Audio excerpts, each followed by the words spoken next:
कैसे हो सकता है? कैसे हो सकता है? बताओ मुझे हर चीज तफसील से बताओ, मुझे जानना है। मैंने वो खंजर खो दिया जो मेरी दादी ने मुझे दिया था। मैंने झोपड़ी के पास भी तलाश किया जाके, शुक्र है मिल गया मुझे वो। मरियम बेटी बाला खातून को तुमने कहाँ देखा ये बताओ। उन्हें तो नहीं देखा मैंने, मगर मैं रास्ता भूल गई थी। बाज़ंतीनी सिपाही मेरे सामने आए तो फौरन छुप गई मैं। फिर उन्हें आपस में बातें करते सुना मैंने। बाला खातून जिंदा है सरदार। ओ मेरे अल्लाह, या रब तेरा करोड़ा शुक्र है। या अल्लाह तेरा शुक्र है।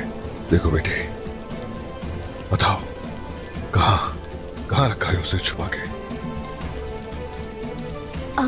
हिस्सरिया में, हिस्सरिया इसी जगह के बारे में बात कर रहे थे। हिसार में? जी बिल्कुल बिल्कुल यही जगह थी। बाला खातून को वहां रखा है।